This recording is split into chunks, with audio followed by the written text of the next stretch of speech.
Thank you, Amy. And thank you, everyone, for joining us today. This session is titled Strategy to Impact Communicating Results.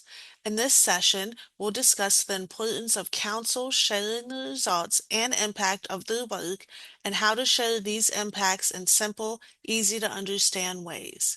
I'd like to introduce our speakers for today.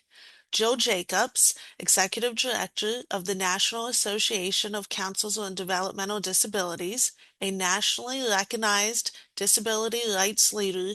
Jill brings more than 30 years of advocacy and systems change at the local, state, and federal levels. Genesee Clem is the Director of Community Engagement for the Texas Council for Developmental Disability. Her professional background includes work as a speech-language pathologist and experience in the nonprofit sector. And Mary Willard, is the operations director for NACDD. She has 18 years of experience in the disability space, including grassroots independent living experience and experience as a national training and technical assistance provider for rural independent living. And now I'd like to turn it back to Jill. Thank you. Hello, everyone. Thanks for being here today, and thank you very much for giving me an opportunity to talk with you about this topic and for the opportunity for participating in the Institute this year. Um, so today I'm going to be talking about the importance of sharing results and impacts of your work as councils. Um, I'd like to first say that I know that councils do a lot, and you do varied work. Every council is different. Every state is different. Some of you have similar kinds of work you do to each other, but every council is unique, and every council is a little machine. You produce, like honestly, like you wouldn't imagine that organizations of your size can produce. You serve people, you reach people, you help people, you educate people, and it's impressive. It's really important, though, to be able to show your work.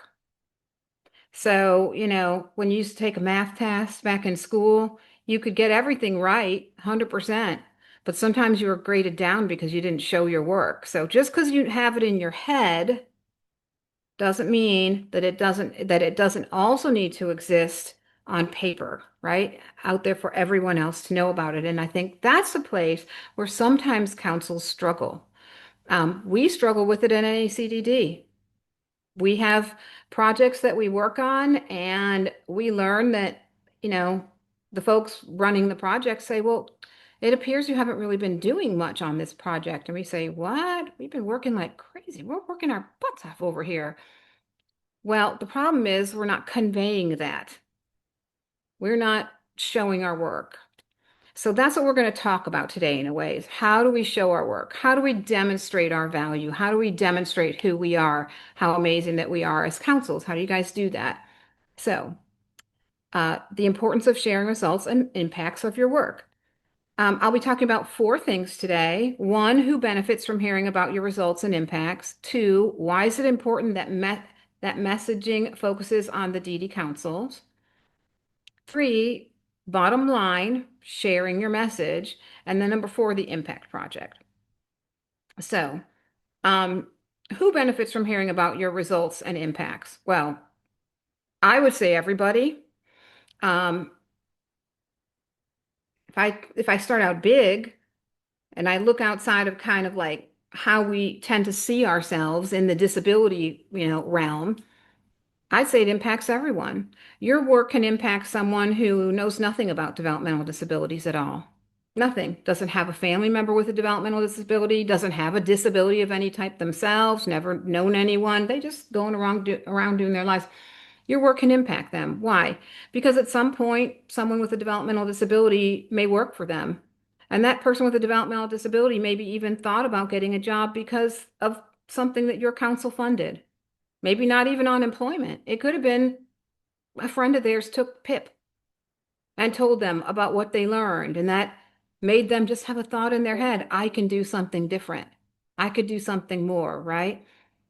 And now that person is working for someone or applied for a job with someone who had never had disability in their life at all, right? So your work and showing your work reaches people that you don't even know. Small businesses, your city council, that 7-Eleven over there. If a person with a disability might come in and they might think, I'm going to go look up about this. It reaches more people than you know. And that's really, really important to think about. Um, but specifically, when we think about in our disability world, um, who benefits from hearing about your results and impacts? Well, members of the DD community, obviously, right? Why does that matter? Well, just knowing about your work can help engage members of the IDD community. Just knowing it exists, knowing that PIP exists, might have had made this person think more a little bit about what they do and change their mind or their thought process in some way, right? So just knowing that your work exists can help engage members.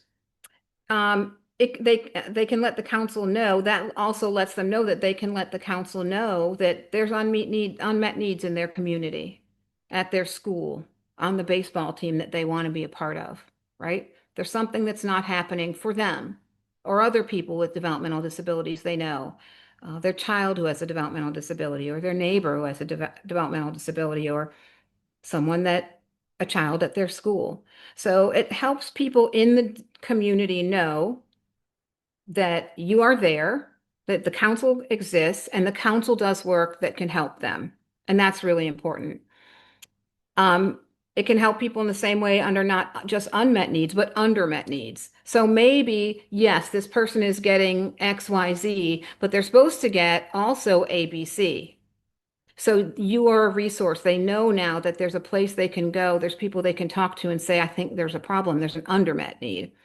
And it also helps people with developmental disabilities and their families and their support circles become part of. Become part of. Find their people. I always say, find your people. The work you do helps people with IDD and their families find their people. They may not know that they have a group they can go to. They may not know that there is a circle for them, that there is a home for them. And you all help people find their people and find their way home through your work. That's very valuable. It helps policymakers, right? I'm going to tell you that when DD councils come to Washington, D.C., and they go on the Hill and they talk to people on the Hill, that helps policymakers. I'm going to tell you that when people involved in DD councils um, go visit their policymakers when they're home from Washington, D.C., at their home offices. That helps people. That helps those policymakers understand. Every time you talk to a policymaker's staffer, that helps people. When you talk to someone at your state house, a senator at your, in your state house, or one of their staffers, that helps people understand.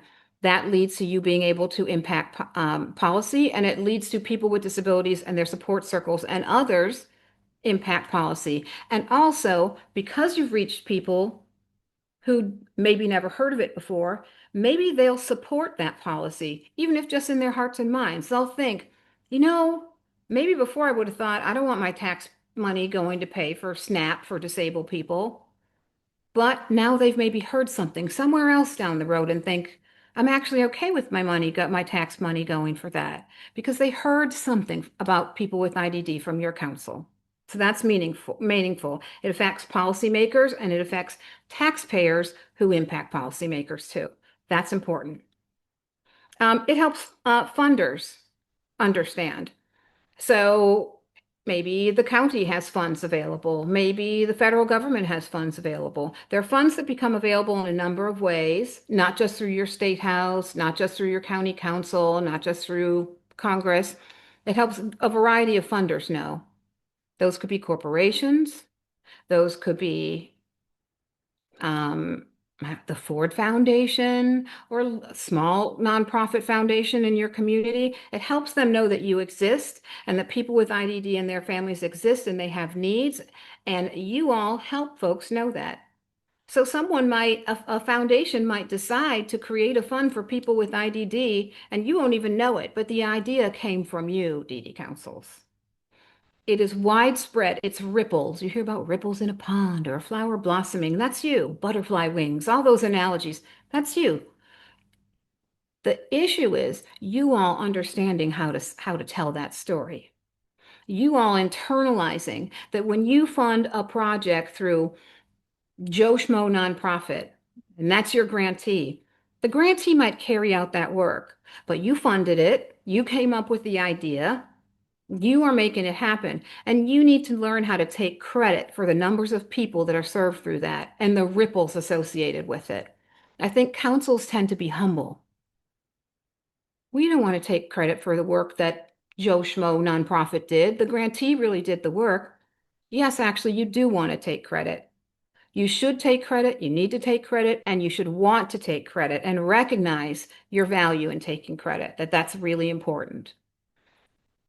That might be hard to do. It might require some reframing and rethinking. And I hope we'll talk about this again, reframing your thinking about it. It's important that councils, you figure out ways to understand the impact you have because your impact is much larger than you imagine. It also can impact it can also benefit relevant community-based organizations, which we already talked about. Grantees, community members that don't know about the work, um, any other kind of community-based schools, any community baseball team, local recreation, the pool, right? Your work helps all those things that are part of life, understand who you are and what you do and who people with IDD are, who their families are and what they do, what they need, what they mean, the value they bring to the community, right? So why is it important that messaging focuses on the DD Council? Well, I touched on that a little bit, but it's important that the messaging focuses on the councils because if you don't let people know that the councils are doing this work, if you don't let your funders know that the councils are doing this work in concrete ways, if you don't let the wider community know that this is a project of your council, then people are never going to know. And they're not going to believe in you. They're not going to support you. And they're not going to see you as an expert when you want to talk about policy change. When you talk to if you want to reach out to the media and say, there's this important thing and no one's hearing us, and I want to talk to Channel 7 News, if they haven't heard, if no one's heard about all the great work the councils do and fund, then you haven't been elevated in their eyes, and they might not talk to you. Instead, they might rather talk to Joe Schmo nonprofit, who was funded by you in the first place. That's why another reason that it's so important that the messaging focuses on your council, that the work you do is demonstrated as coming from your council, that you take credit for what is accomplished via your council, via your council's funds, via your council's advocacy, via your council's outreach, via your council's blossoming. That's really important. Um, when councils are recognized, it elevates your profile with your neighbor, your friends, people at the state house, the baseball coach. It elevates your profile. It gets you seen. And that really matters. Um, there's a community of people with disabilities, and that's where we tend to want to stay. We want to talk to, our own communities. We want to talk to people with IDD. We want to reach out to the mom and the dad and the family. We want to reach out to the organizations we tend to work with. We tend to stay in our own, I say tunnel, some people say bubble. We want to stay in our own structure. We're comfortable there. We understand that. And that's incredibly important. We also have to know that we need to make people aware of our existence, our achievements, our funding, our responsibilities. Not just that you fund things, but that you have responsibilities, that you're good stewards of public funds. So you're funding this, and you also have to track the funding. You have to report on the funding. You have to provide data on that funding because you're good stewards of public funds and tax dollars. So you have to let people know about your responsibilities in that way and your responsibilities under the DD Act. What are we required to do under the DD Act? Who are we responsible to? Who do we answer to? Who are we required to serve? Folks need to know that. Y'all need to talk about that. Be in the community, letting people know that that's what you do. Sometimes councils say, well, we can't really talk about how do we reach an individual? How do we reach people? Because we don't serve people directly. We can't provide services to people directly, and that can feel confusing.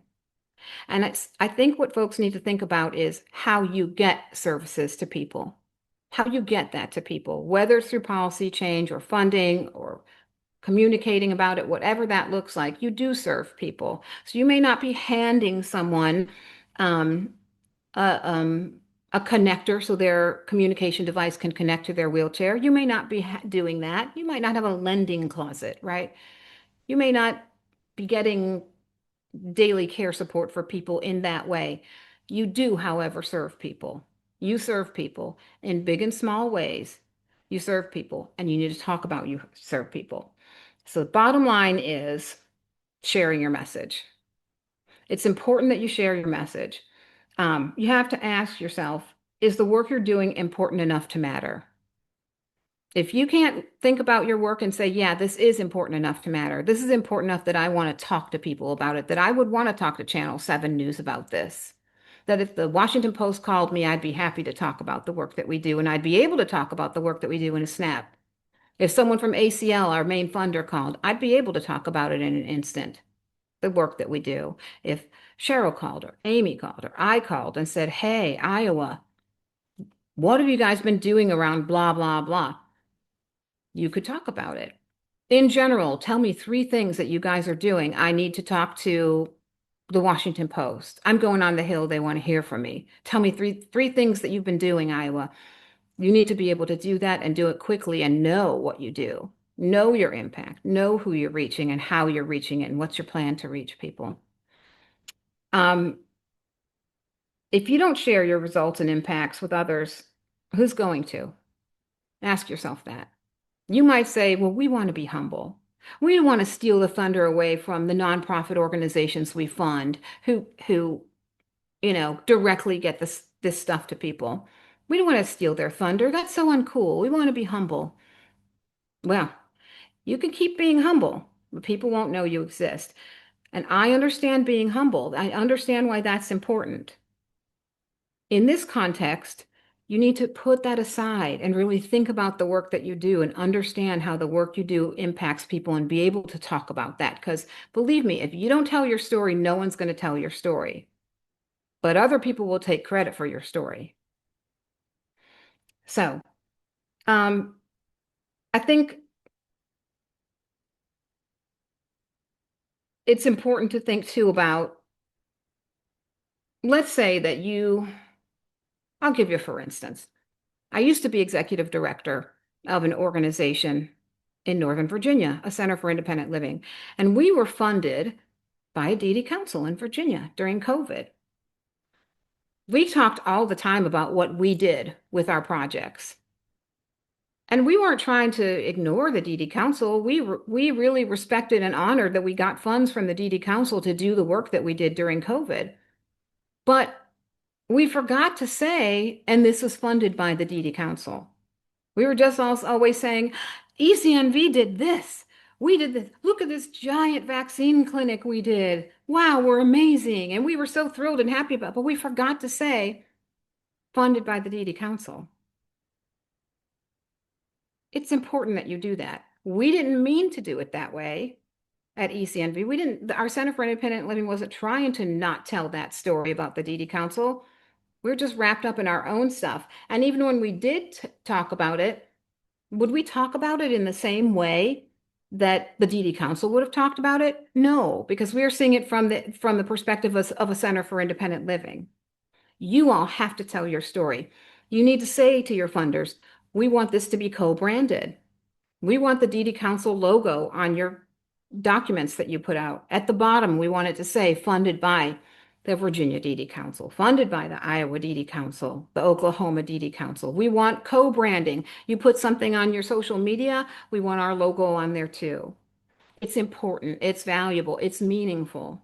And in these days of everyone is a brand, which is true.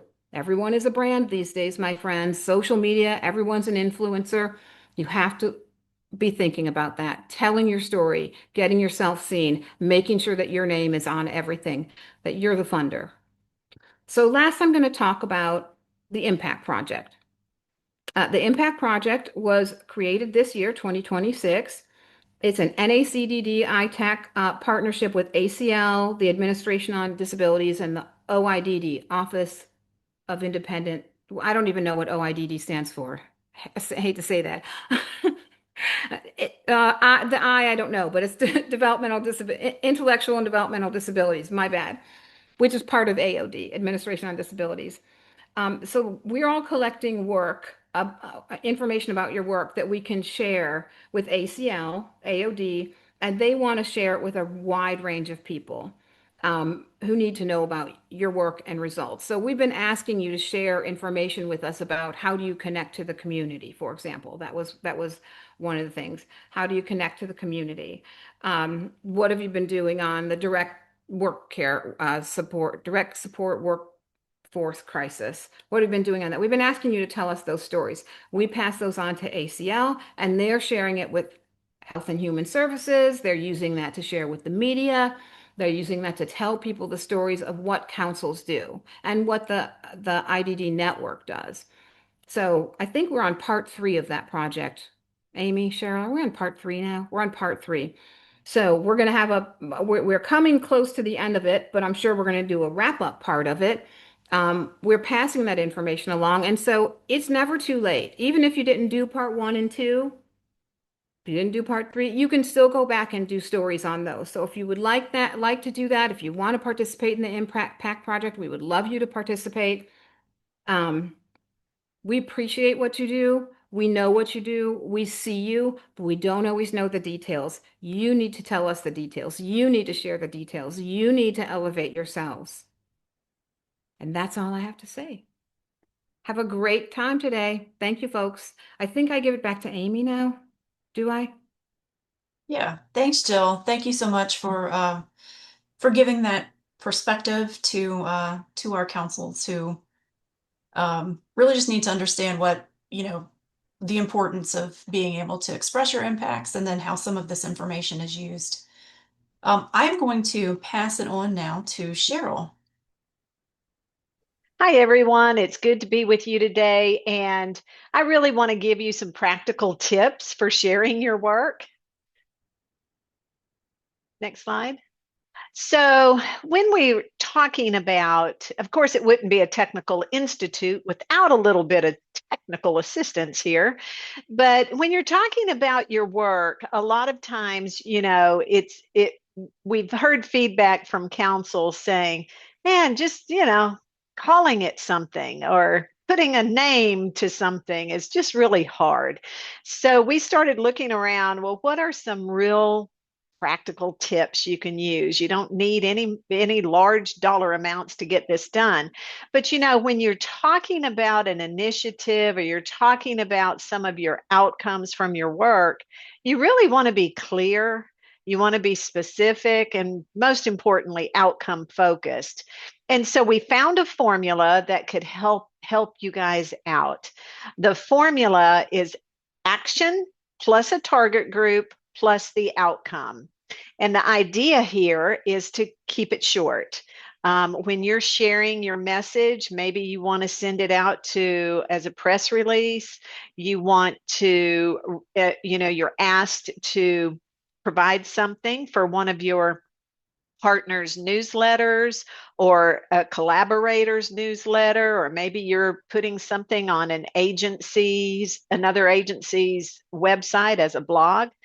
Keep it short. You focus on the impact, not the process, and use action words. So by using the formula, you can, you all are talking about something, something impactful.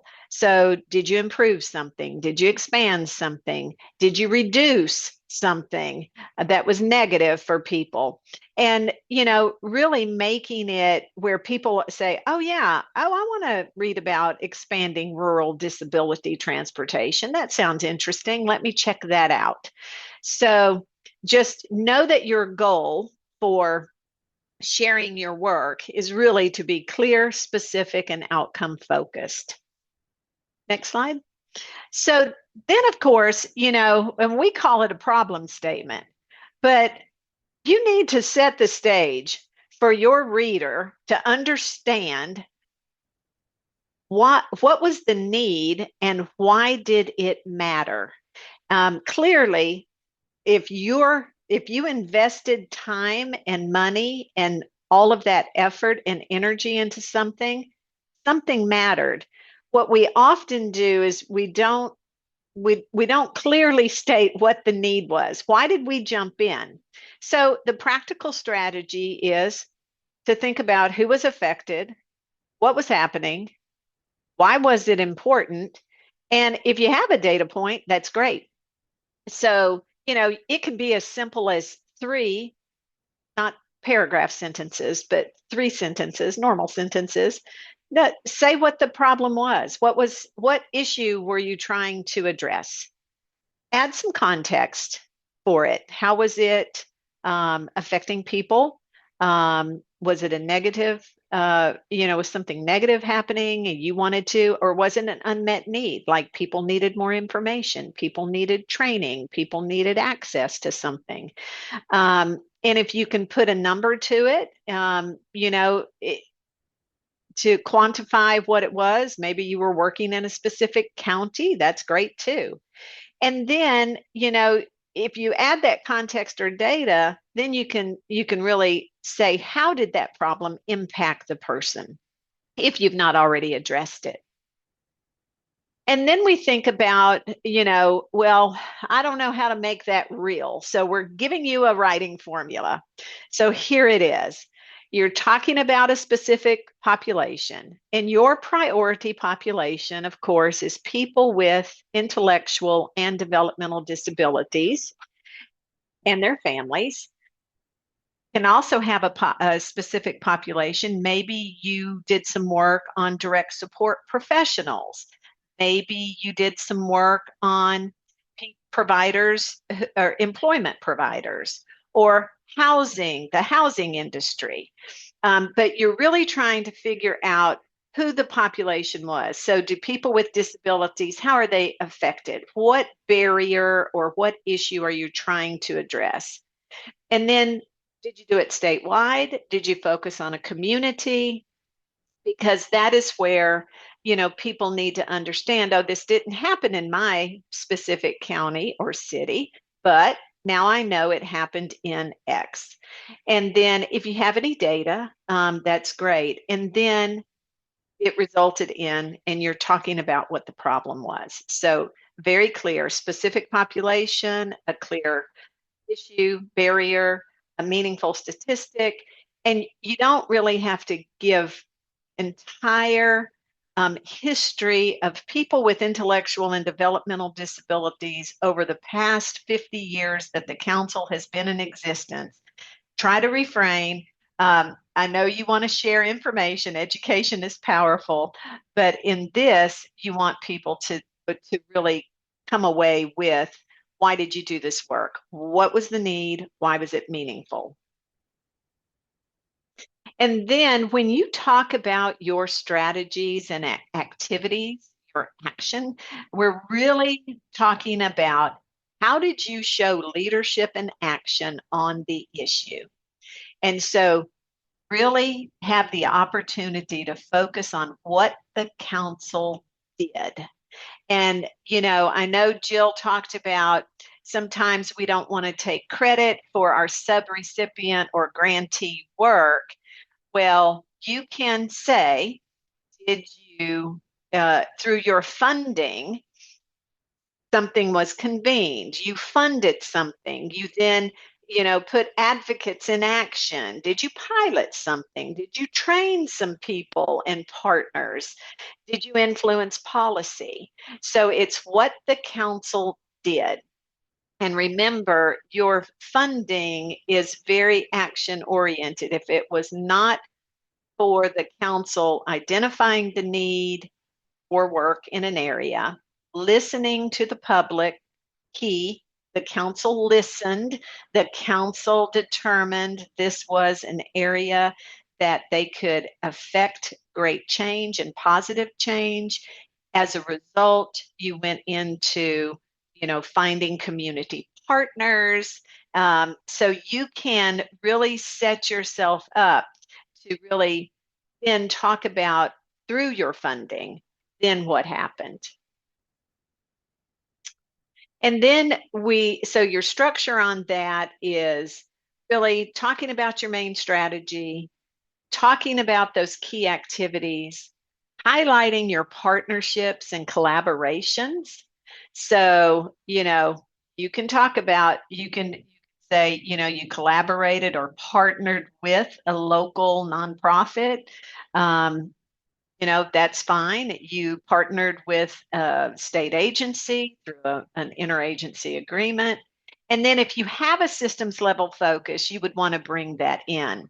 And then think about your words. Your words are really powerful. And so, think about your action verbs: convened, partnered, you launched, you developed, all of these great trained, influenced, embedded, aligned, coordinated. I mean, those are pretty great words. And you all do put into action those words every day.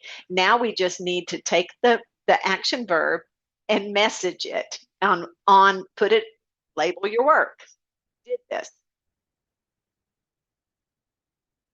And then when we talk about results, so your goal when you talk about what you've achieved is to show change. And of course, measurable change if that's at all possible. However, the practical strategy is just to ask the simple questions. What changed? Who did it change for? How many people benefited from the change? What improved as a result of the change? Did any policy or systems shift because of the change? And so when you think about your results in these terms, it really becomes, you guys can now think about it. You know the answers to these questions. Now it's about just scratching out. I mean, you're going to do a draft, scratch out what changed. More people know how to advocate for things that they need. Okay, that's great. Then go through the rest of the questions. How many people did you get involved in that particular effort to help them know those kinds of things? So you want to talk about your measurable results. You want to talk about improved a system or you improved services. Talk about that. And of course, there's always a push for how did that affect people? I mean, ultimately, we do a lot of work and we say, well, we trained a bunch of people. We trained 50 people, and then you put a number on it. And then they say that they learned something. That's great. Now it's really, okay, let's talk about the end user. Because they have more confidence, because they have more education, because they have more ability and knowledge and know how to access certain things, what changed for them? So it does go a bit beyond, but for messaging, we really want to, people are interested in hearing numbers. They want to see did numbers in policy change. What kind of policy change? Was it a local policy? Was it a state policy? But do more people have access to some because of your work? Did you leverage any additional dollars? And I saw Florida's great flip book in the previous session where they really highlighted the dollars leverage. And for councils that do a lot of systems change policy work, that is a real viable way to really show your impact. Do you have new partnerships? Do you have more working relationships as a result of your work? Highlight it. Are other people putting your work into action? And, Tuesday we did talk about scalability, people replicating, picking up projects that maybe another state tried and you want to do it in yours, and now others are interested. So don't be afraid to share your go all the way down the list of results. And of course, data, data, data. And you say, oh my goodness, well, we might not have strong data. Focus on the things you do have. Do you have more people, more members of the intellectual and developmental disability community involved? Do you have new agreements with folks? Are more, maybe you did some outreach with providers to help you expand, help them understand what the council does and how the council, people in their networks need to know, people they serve need to know about the council. Maybe you've got some new agreements around that. Share the positive stakeholder feedback. If you had people in your training, when people like what you do and find what you do valuable, that can always be shared as results. And then never forget to really talk about why you were the right entity to do this work. And so, the most practical strategy is to highlight your direct connection to people with developmental disabilities and their families. Highlight the fact that you are a cross system convening power. And that is super important. You are built that way, but it is what you're excellent at it. Highlight it. You have neutral leadership. You're for the DD community. That is who you are for. And so that's important. Policy expertise. You know the good policies, you know what policies could be strengthened, you know when a policy is not real positive for the IDD community. Maybe you want to highlight that you have the ability to fund pilot work, to test something out before you get to test it with your dollars to see if it could work in your state or territory. And then you all also have that long-term systems lens. You're looking at things not for the immediate, but will this work for an extended period of time for people? So you have a lot of things that make you unique in why you are the right entity to do the work. I would encourage you not to just use this for impact stories, by the way, but if someone asked you, well, why is the DD Council important? I mean, it's the same thing. It is the same thing. The problem statement, why does the council exist? Why does it still need to exist? Why is it important it exists? Again, you're representing the needs of people who are from a subgroup of the larger disability population. You can say whatever else you want to say, but you don't have to lay it over just for projects and initiatives. But when you message, it is important that people understand. Next slide. So don't forget your friendly support from artificial intelligence tools. It can really help with plain language. You can develop a messaging. You want, say, the Voc Rehab Agency asked you for a newsletter blurb. Put something together, put it over into your preferred AI support, and ask it to put it into plain language. Keep it under 500 words. Impact project is 250 words.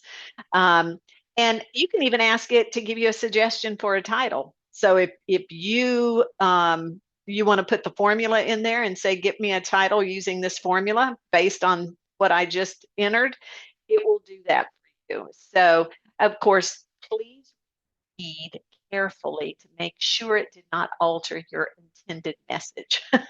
But don't be afraid to use your AI tools as support, it can really help, especially with plain language and keeping those character limits under wraps. All right. Thank you, Mamie. Thank you, Cheryl. Now we are going to hear from Genesee Clem with the Texas Council.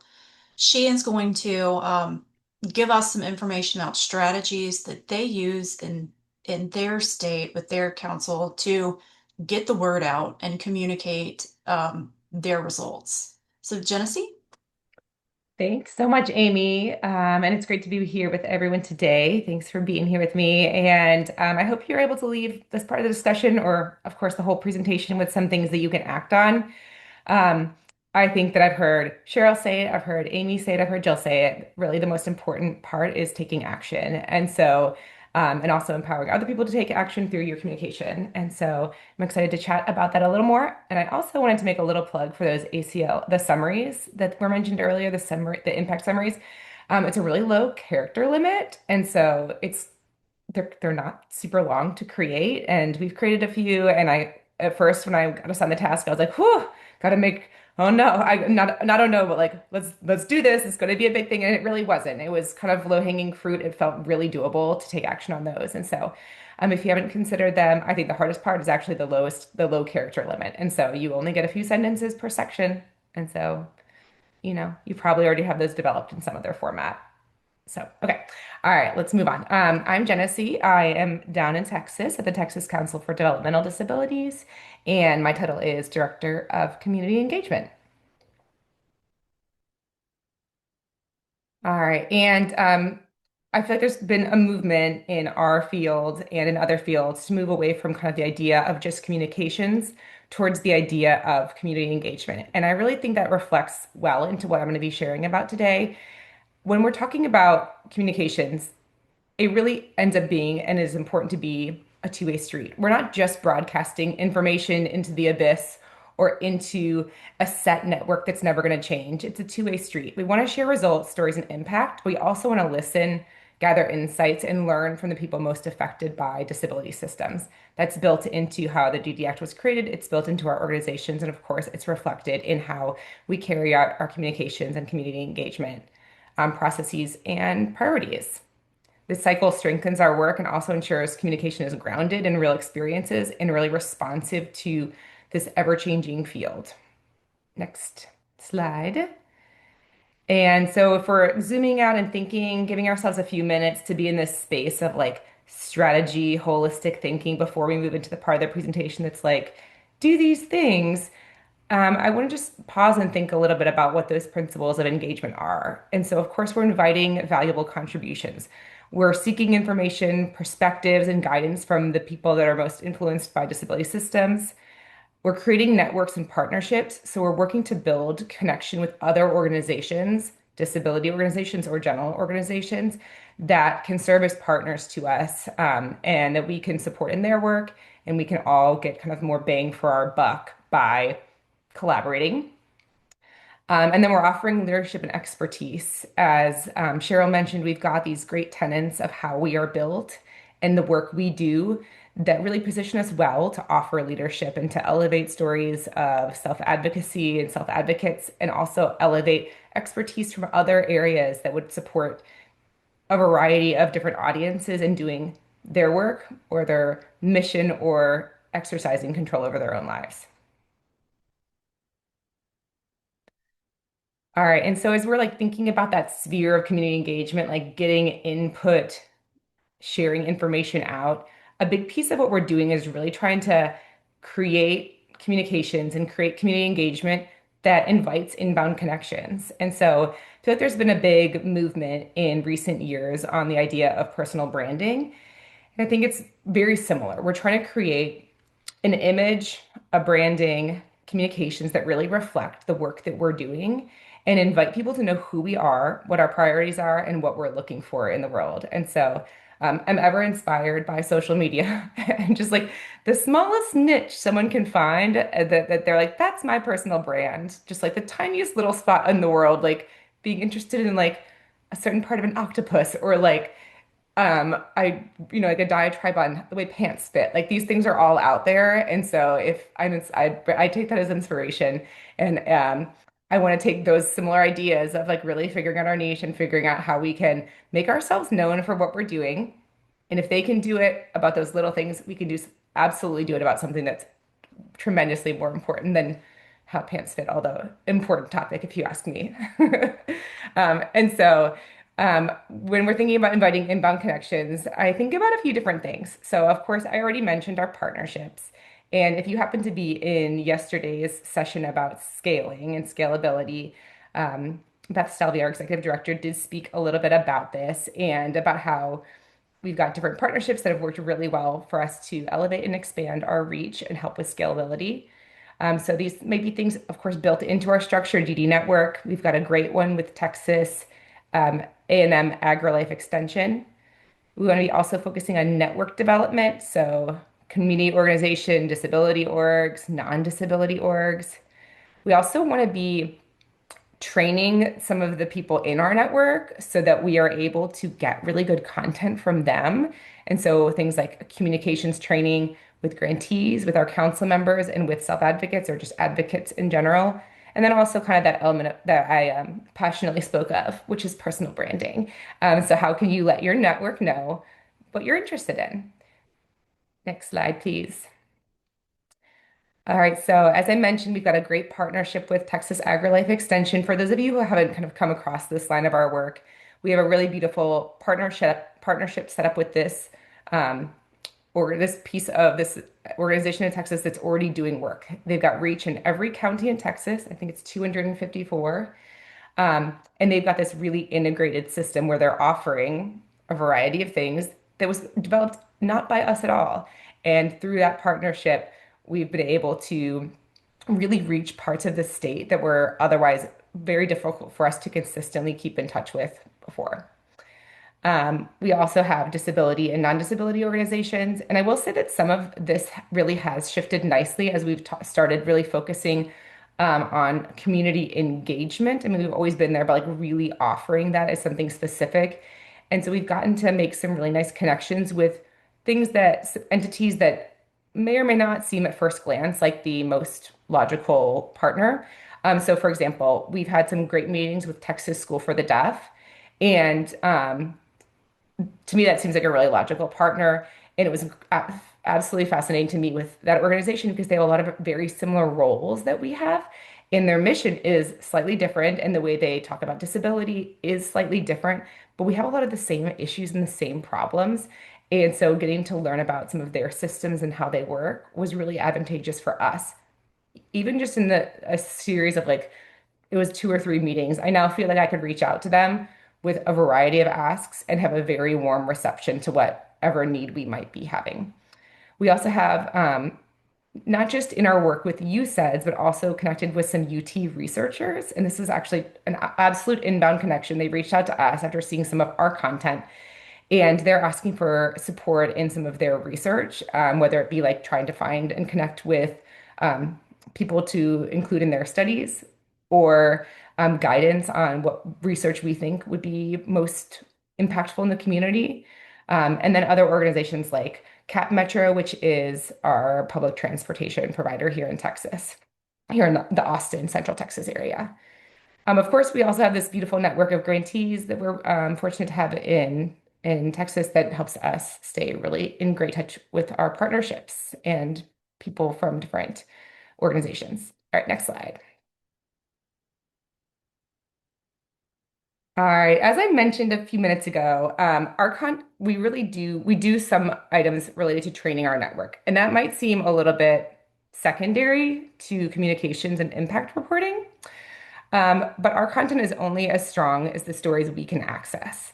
And so just as like we're hearing that we want to have like need to be sharing our council impact, we really need to make sure that our grantees are able to share information that we can use. And so this is definitely a process that is ever evolving. We or have tried a variety of ways to make sure that we're really training this audience really well to give us great information. And what we find often is that we'll get like a report and we'll be like, okay, like sounds like they're on track with their deliverables, but I don't really feel like I've got anything from that report that I could then use in like our APPR or like we could talk about in our annual report or in a newsletter, but it's like pretty vague. And if you happen to get any of the staff from the grants on the phone, it's like inspiring, more inspiring than that pants influencer I talked about. No, I'm joking, but actually inspiring to like hear all the incredible work they're doing. And so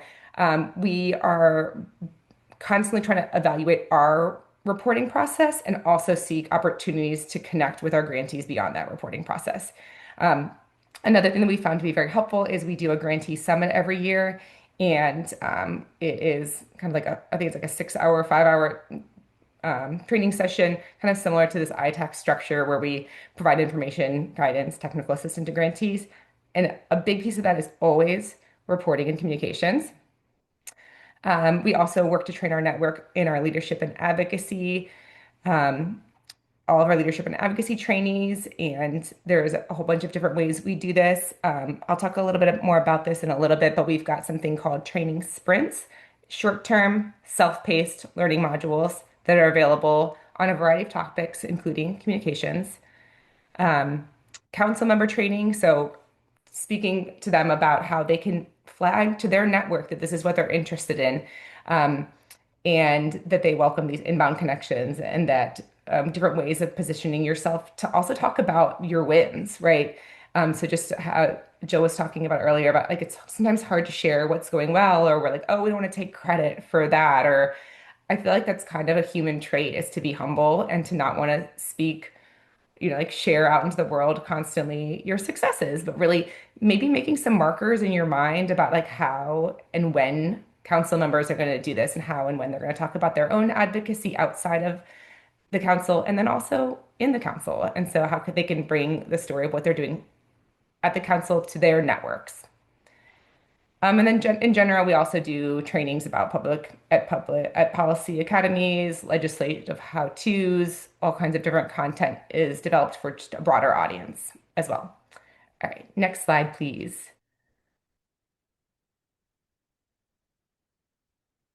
All right. So sharing results, of course, is not a one size fits all. Policy makers need something different than family members. Partner organizations need something different than the general public.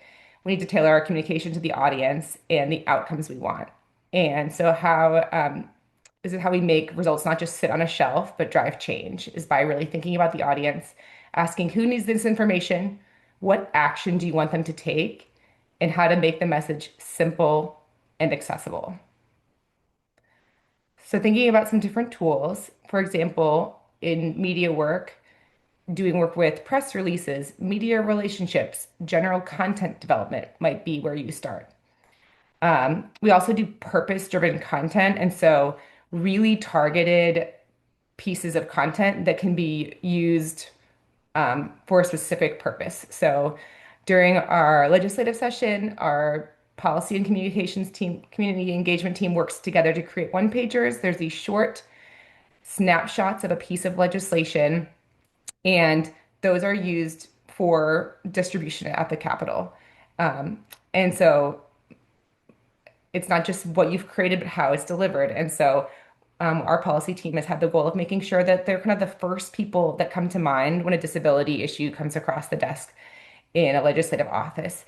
And through trial and error and through trying different things, we found that walking the Capitol and handing out this one pagers is the way to do it. And so our policy team will go and get their steps in for basically the week, walking around the huge Texas Capitol, handing out these one pagers that offer a digestible bite of information and has a face that goes with it, and often a business card. You can contact us and we'll help you figure out things that come across your desk that you need some more information on. Next slide.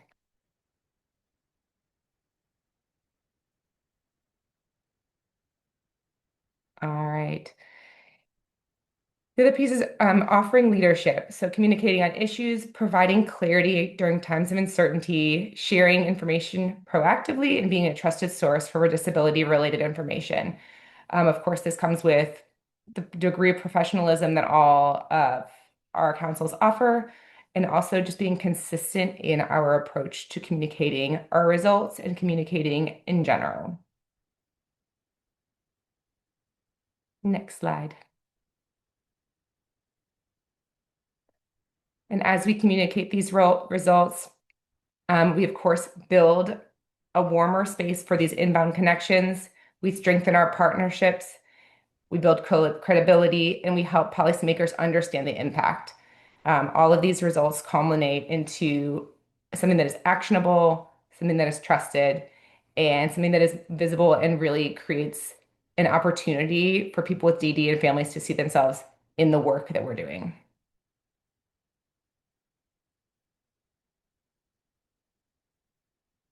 All right, so what does good communication look like? And we've got a little screenshot here on the slide, and it is a screenshot of one of the videos that we produced. It's called People with Disabilities Vote.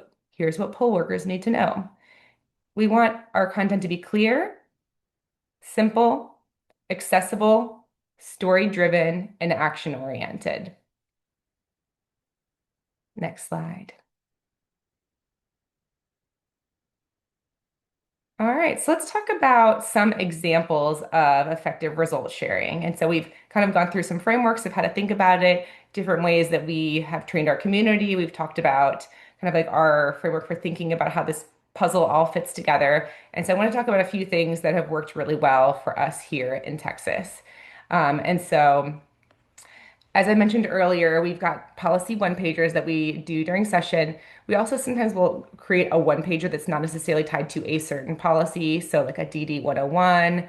We just produced one that is about Autism Acceptance Month. And so creating content that can be hand-delivered and helps really build that relationship with that elected official's office. Another example is a short video featuring a grantee story. And those videos can be created fairly easily with just an iPhone and some editing to share a story of what happened during a grantee's work. A social media series highlighting outcomes, a press release tied to a statewide issue, or a policy-focused webinar are all examples of content that can be created and share results of TCD's work. And some of these don't even end up really feeling exactly like they're sharing our impact. So a policy-focused webinar probably feels a little more educational than outcome sharing. A social media series, like talking about a grantee, it can be outcome sharing. It also can just be storytelling, which is outcome sharing, but has a warmer edge to it and probably feels more attainable than kind of like this idea that like our outcome sharing needs to feel like reporting. It can just feel like storytelling, and it can be have a softer edge to it that is actionable and warm.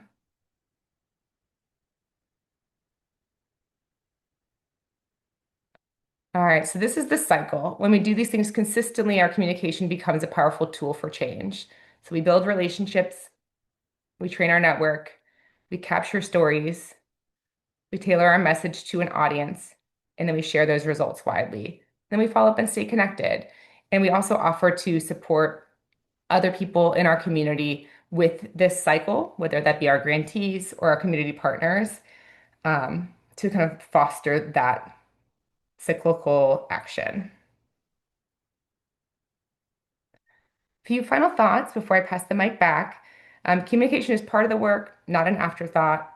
This work really is important and has an impact. Results matter, but only if people understand them. Councils have powerful tools, stories to tell, and your voice helps shape systems and outcomes. Communicating that impact ensures that it reaches the people who need to hear it and helps drive the change that we all really want to see. I hope you've left here with some ideas on how you can just take your own plans one step further. I know it can feel like you're sitting in front of a large buffet of ways to do this, and it can definitely feel overwhelming, especially if we start thinking about it as the reporting variety of sharing our impact, when a lot of it can really be nurturing relationships, telling stories, and developing information in a format that people can easily interact with. Well, thank you so much, Genesee. That's a lot of really great information for councils who are looking for ways to engage a little bit more in their community and get the word out about councils and what it is that they're doing, the work they're doing. So thank you very much. If anybody has any questions for Genesee, feel free to use the chat and ask anything that you've got. She is sticking around and she'll watch the chat and answer questions if you have anything. We are going to move now to Mary Willard. Thanks, Amy. First of all, I just want to let you all know, as you continue to get to know me, I use a lot of food analogies. So just get ready for that. So I'm going to be leading this session about community-based outreach, partnerships, and communication tools. And I want you all to think about this as an Oreo cookie. So I'm going to ask a question. I'm going to provide some information afterwards, which is basically that kind of dry part of the cookie that essentially is the structure for all the creamy goodness in the middle. And you all, you're the creamy goodness. So that's going to add all that, real rich content to this conversation. So I want everybody to stretch their unmuting fingers. And I'd love to hear your actual voices if you can, rather than the chat, so you don't have to hear me reading everything. Um, and okay, here we go. Oreos, you guys.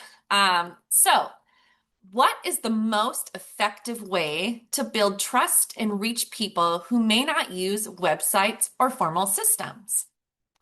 So next slide. We've got some examples here to kind of get you ready for your creamy goodness. And it's really all about getting out of your offices and meeting people where they are in the community. So you could host or attend resource fairs or disability events, community meetings. You could present at schools or transition programs, parent groups, work through local advocacy groups, or faith-based organizations or community leaders. So these are just a few of those nice, sandwich parts of the Oreo cookie, but I'd love to hear from all of you. What are some specific examples that you would like to share on how you get out of your offices and you go out in the community and meet people where they are? And you can either raise your hand or just unmute and jump right in. The last one. Yeah, Daintree, go ahead. Was that an accidental unmute? But now you have to talk. I did not mean to unmute. I was trying to get it off my headset. Sorry about that, guys. That's okay, but share with us. What's one thing that you do when you get out in the community? Where do you meet people at? Yeah, so the main thing that for us to get out in the community is extremely important. We're fortunate enough to have a position actually called our statewide liaison for self-advocacy, our self-advocacy network. And so we use a term where they work, live, and play. Awesome. And so we get out there, we find out like any events that are happening, Special Olympics is huge, of course, and something like that. We really encourage volunteerism. So when we see something happening, especially during the political time, so our legislative sessions open from January to May, and we find that's the good time to get out there because legislators are also volunteering, but to show that we're not always coming out and asking for something. So it's a good time we work with them with the elevator speeches, we say, and get out there in the community and volunteer and show them who we are and what we do. So, we do our best to always meet them out where they're at. We're lucky here. A lot of times we get to go to the beach and different parks, but not always. But so thank you. Thanks, Daintree. Matt. Yeah, this is Matt Sears from the Oregon Council on Developmental Disabilities. I just wanted to flag that, here in Oregon, we have a really vibrant self-advocacy community, and they often put on, they have several conferences throughout the year that are really outstanding, like an Inclusive Leadership Summit in the fall, and they just had a Breaking Barriers conference, which also, is very leadership oriented. One is on the east side, one's on the west side of the state. So our staff really does a good job of really showing up for those things, like all of us are there. And I think that really does have an impact in showing the presence of the council in the community. So that's one thing that I know we do well. Thank you. Yeah, Edward. Thank you for your thoughts and ideas. When I was with the Washington State Council as their executive director, we had a number of people across the state under a stipend whose mission was to take information in their community to where people gather. Mhm. And it was as broad as that. So if people gathered at the local county fair, that's where they took their information. If they gathered at a post-school sports event, that's where they took the information. So it's wherever people gathered, and local people know their community best. And they were able then to identify those gathering points, and it seemed to work. Thank you. Thank you. That's great. I'm wondering, does anybody partner with the schools at all, and or younger aged kids and their parents, and what does that look like?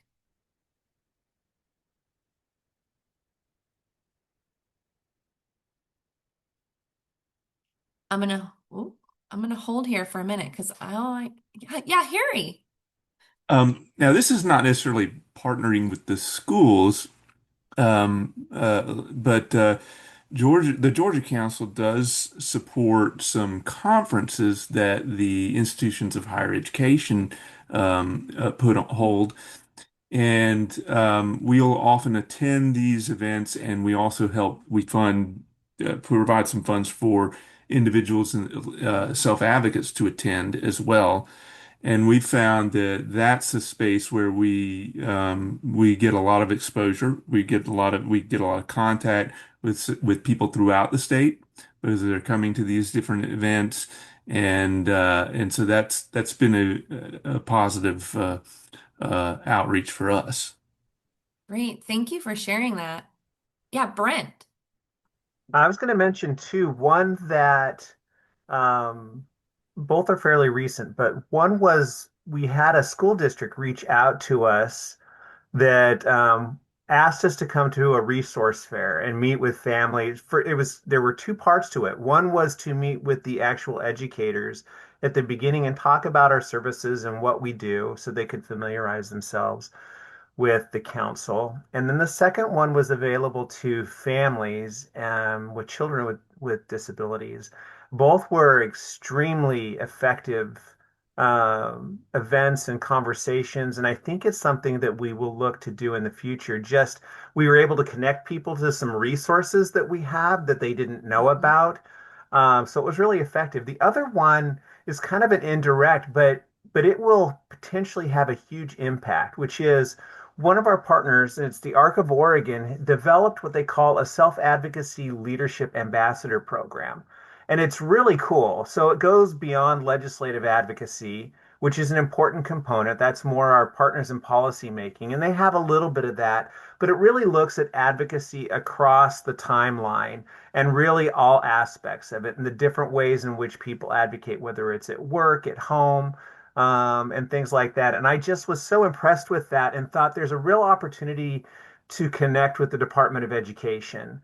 And particularly with transition age youth, and thought, okay, I know the people in the Department of Education, they may not. And so what we did, or what I did, was able to convene a meeting between the Department of Education and the Arc of Oregon. All three of us met. We talked about what the program looks like. They were super excited and they immediately wanted to do it across the entire state. And the Arc had to kind of say, well, I don't know that we're quite ready for that yet. They're looking for some additional funding, but that potentially, that's one of the roles I always see of the council is even outside of the things that we're funded for, it's really that we're the bridge, right? We're the connectors to people. We convene and allow people to develop relationships. Now, I could use some help knowing how in the world I can take some credit for that, because technically it was outside of it's their project, not ours. But again, that could have huge implications across the state of Oregon for children that are transitioning from high school to adulthood. Brent, thank you. That is amazing. And I feel like we should put a pin in that and talk about how you can take some credit for it. Jackie. Great, thanks so much. I think just a couple things, kind of affirming what other people have shared as well too. I think going out into the field is really key and important. Our Self-Advocacy Association has an annual conference that we um, consistently attend because they get about 800 self-advocates from around the state to attend that statewide um, conference. I think also sometimes self-advocates and family members are more active on social media. So we've also tried to kind of bolster our presence on social media, Facebook, Instagram, LinkedIn, to connect with people there. And then I think additionally with like newer communities that maybe we don't have established connections with, starting with a listening session, I feel like that's always helpful. We can kind of introduce ourselves at the beginning, but really let the group drive what they want to talk about. And then as people raise issues and concerns and themes, think about some of the grant projects that might be helpful to address those needs. I know we did that it was like a year ago or so with the Onondaga Nation when we started for the first time kind of working with them, having a listening session, hearing about the issues that are most pressing and important to them, and thinking about meaningful next steps and real action steps that could connect them with resources that would be helpful. Thank you so much for sharing that, Jackie. I think um, you're so right. Sometimes some of these communities are just like yearning for somebody to ask them a question and then to listen. Yeah, Julia. Aloha. So here in Hawaii, a couple of the ways that we do that, we provide healthy relationships and sexuality trainings, and have word got around. And so people from the Department of Education started reaching out and saying, hey, can you not only come and train students, but also teachers and heads of departments. And the one that I'm most excited about is the supported decision making was codified into law here in Hawaii last year. And so we have a comprehensive plan for all the different stakeholders that we're trying to reach on that. And we've developed a presentation for younger. Here the word for children is keiki. So people who work with the children, the keiki, and we can go in and talk about how people need to, children need to be prepared for the idea that they can make their own decisions and having the self-determination in the classrooms. And that's been a really fun way to do more partnership with the Department of Education.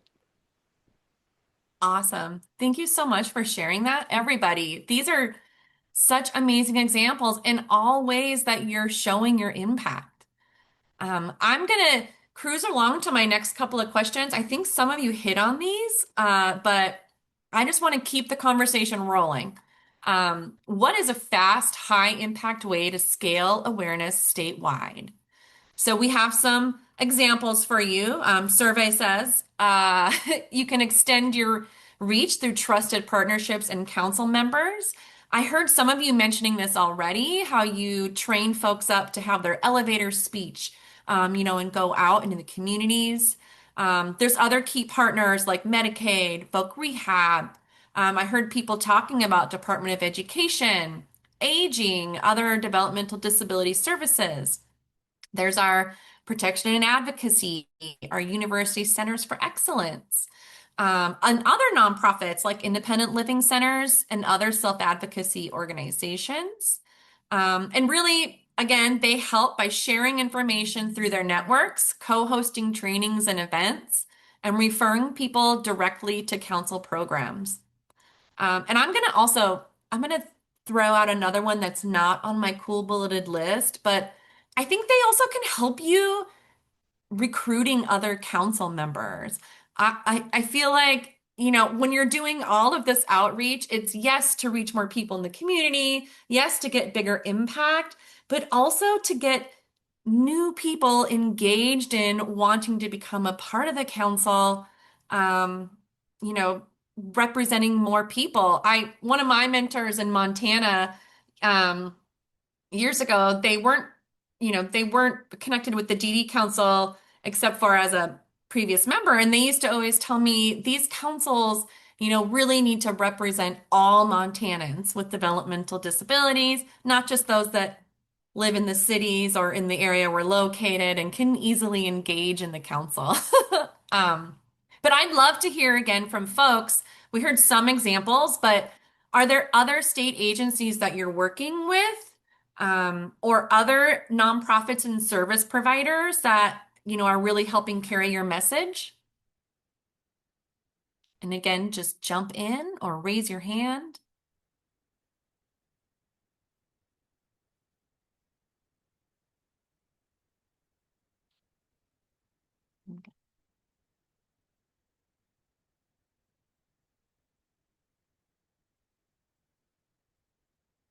Mhm. This is the part where it gets awkward. Who else yeah, Kristen. Okay, so some of you are aware that oops, can you hear me now? Yeah. Nebraska's been focused on addressing supported employment outcomes to increase better outcomes for people with intellectual and developmental disabilities. So there's been a lot of cross collaboration with our DD network partners, our Nebraska Association of Service Providers, and even more importantly, agencies like Nebraska VR, our DD division and our division of behavioral health. And so we're making we're seeing work progress and now into our Olmstead plan, where we have measurable outcomes for people with IDD now being part of the new 6-year Olmstead plan. So it's through those partnerships that has helped us get the message out that we really want to see more people with IDD employed, especially those youth that are transitioning out of school. And so that's also leading to partnerships with the school that I meant to comment on earlier. We funded Transcend, who came in to do elevating expectations with families, and he actually got to present at a couple of transition conferences to educators and family members. So those are some examples. Thank you. Who else? I also have another follow-up. Oh, yeah, Jackie. And I'll ask my follow-up, but then I want to hear what you have to say. I also want people to think about what are some of the non-traditional disability organizations, some non-disability organizations you're working with, like home visiting public health or, maybe your, local women's groups. But Jackie. Yeah, I guess to kind of hit on that last question, we just started kind of working with our public libraries and starting um an initiative working closely with them. There are a lot of state agencies or groups that have kind of mandates or directives to do more work to reach people with disabilities. And I think councils can be a key partner to really inform, give advice, technical assistance to other state agencies who are trying to do a better job. But so far, I think the libraries has been a newer and great partnership. Awesome. Thank you for reminding us of our public libraries. Who else?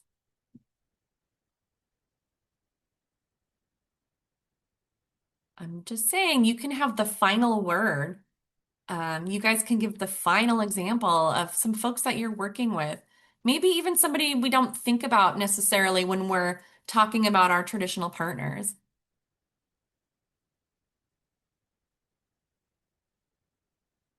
Yeah, Kyoko, please Hello share. from New Jersey.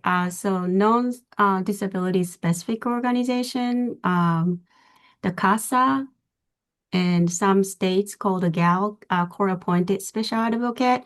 They have very dedicated volunteers, really wanted to help kids' disabilities. So they asked us to come and present, and I thought that was a really nice collaboration. Awesome. Thank you for sharing that one. That's a great one that's I think sometimes we forget about. Yeah, Brent. Yeah, real quick one. So the Port of Portland, or excuse me, yeah, the Port of Portland, which runs the Portland International Airport. When councils were talking about the universal changing tables or the adult changing tables, I reached out to the Port of Portland or the airport and asked them if they were aware of the information. Did they have them? Shared a lot of the information with them, and then he actually had me recently join a national call of all of the airports across the country and share the information with them about things that were coming, different. I shared a number of different ways in which those stations are developed or designed. So it was a really good conversation, but I don't know that the port authority of whatever you're in your state is necessarily the place that we think of as a connection, but it was actually a really great connection. Oh, thanks, Brent. What a great final word on examples. I think I wasn't worried at all. You guys had so many great examples that we filled that time. I'm going to go ahead. Amy, can we just go to the what works best slide? Awesome. So, just to kind of bookend it with the other part of that, dry part of the cookie that provides the structure.